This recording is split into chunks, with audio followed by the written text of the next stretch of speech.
Cumprimentar mais uma vez a todos, é um prazer estar com vocês. Nós queremos ler um texto bíblico, Romanos capítulo 12 e o versículo 1. Rogo-vos, pois, irmãos, pela compaixão de Deus, que apresenteis o vosso corpo em sacrifício vivo, santo e agradável a Deus, que é o vosso culto racional. Nós queremos falar um pouco sobre o emocionalismo como expressão da religiosidade. Nós sabemos que a religiosidade moderna, a religiosidade contemporânea, ela tem várias formas de se expressar, várias expressões. E uma das expressões da religiosidade moderna é o emocionalismo. O ser humano ele é um ser emocional, né? Deus nos criou com emoções. A grande questão não é o fato de nós termos emoções, a grande questão é o fato de nós não sabermos administrar as emoções que nós temos. Nós sabemos que as emoções foram dadas por Deus, a vida inclusive ela ganha intensidade, ganha riqueza através das emoções, né? Através das emoções que nós temos condições de enriquecer as nossas vidas no momento que nós nos relacionamos com as pessoas, com Deus, com o mundo. Isso é uma riqueza muito grande, né? Um fator muito importante nós expressarmos as emoções em nossos relacionamentos. Não há então por que reprimir as emoções, já que Deus nos fez seres com emoções, né? Uma vida sem emoção, na realidade, alguém disse que é a antecipação da própria morte. Agora, queremos lembrar que há uma diferença entre emoção e emocionalismo. O que é emocionalismo? É um desvirtuamento da emoção, é descontrole. E é isso que realmente traz problema para um indivíduo, para uma pessoa e também para a coletividade. Paulo, em Romanos 12, ele fala nesse texto que nós lemos exatamente acerca do culto racional. Bem, vamos trazer algumas reflexões acerca do emocionalismo. Primeiramente, o emocionalismo é um comportamento anormal. Ele revela, em primeiro lugar, o desequilíbrio ao subestimar a razão. O texto que nós lemos em Romanos 12, o versículo 1, Paulo chama a atenção para a necessidade de uma vida religiosa orientada pela razão. O culto ele precisa ser racional. Naturalmente, o texto, quando fala do culto racional, ele não está falando de um intelectualismo destituído de sentimento, mas está falando de um culto que faz sentido e que nós, como seres racionais, nós temos condições de prestar a Deus. No versículo 2, inclusive, há referência novamente à mente, que deve, inclusive, se renovar. Mas o emocionalismo, ele subestima o valor da razão. Esse problema existia, inclusive, na igreja de Corinto, que gerava muita confusão. A igreja de Corinto, ela supervalorizava as emoções, na realidade, o emocionalismo, e às vezes subestimava a razão. Paulo teve que corrigir isso. É o que acontece com algumas pessoas hoje.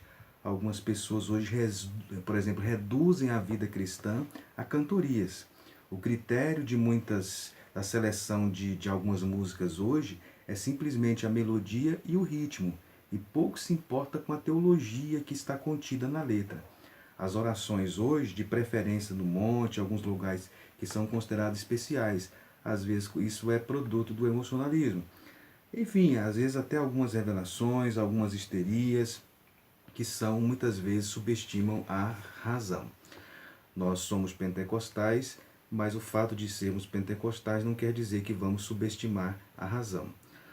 Um outro ponto a ser considerado é que o emocionalismo ele induz ao erro por desprezar o bom senso. As pessoas que se deixam dominar pelo emocionalismo, elas desprezam o bom senso em suas ações e decisões e elas atribuem isso ao Espírito Santo. Esse jeito de viver tem resultado em muitas atitudes impensadas e inclusive equivocadas. O coração, na realidade, é o centro das emoções, a Bíblia nos fala acerca disso, mas a grande questão é que ele pode ser enganoso. Jeremias 17:9 está escrito: enganoso é o coração mais do que todas as coisas, e desesperadamente corrupto, quem o conhecerá? Para nós evitarmos o erro, então, não podemos ficar presos às nossas emoções, aos nossos pensamentos e experiências. Elas têm o seu valor, mas elas têm que estar submissas à palavra de Deus. A palavra de Deus, em 2 Timóteo 3, 16 e 17, ela é a fonte segura de orientação para toda a nossa vida. ela é inspirada por Deus e a Bíblia diz que ela redargue, ela corrige, ela repreende, enfim. O salmista no Salmo 119, 105 diz: lâmpada para os meus pés é a tua palavra e luz para o meu caminho. O terceiro ponto a considerarmos é que o emocionalismo ele prejudica a vida cristã por ser inconsistente. Normalmente o emocionalismo ele se revela de maneira extravagante. No emocionalismo sempre há preocupação com o aspecto exterior da religiosidade, como um sinal de uma pretensiosa super espiritualidade. Essa é uma questão bem presente no emocionalismo. As pessoas que se entregam ao emocionalismo, elas consideram o aspecto exterior da religiosidade. Mas nós devemos atentar que o emocionalismo ele não é suficiente para trazer consistência. Ele é inconsistente, portanto, ele não serve de base para a vida cristã. Muitas pessoas que vivem de igreja em igreja são adeptas do emocionalismo. Elas saem de igreja em igreja e depois acabam esfriando da fé. Por quê? Porque elas utilizaram o emocionalismo e desprezaram o bom senso, e elas prejudicaram a vida cristã porque consideraram ou construíram a vida cristã com base em algo inconsistente. Qual deve ser a nossa postura então diante do emocionalismo? O emocionalismo precisa ser corrigido. Como é que se corrige o emocionalismo? O apóstolo Paulo, em Romanos 12, no texto que nós lemos, ele mostra que deve haver um equilíbrio entre emoção e razão. Paulo começa falando no versículo 1 e no versículo 2, ele fala sobre culto racional, sobre renovação da mente, mas quando chega lá nos versículos 10 a 11, ele fala sobre emoção, quando ele diz: amai-vos cordialmente, sede fervorosos no espírito.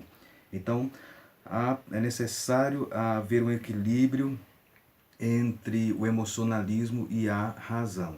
Esse equilíbrio pode ser verificado também nos ensinos de Jesus.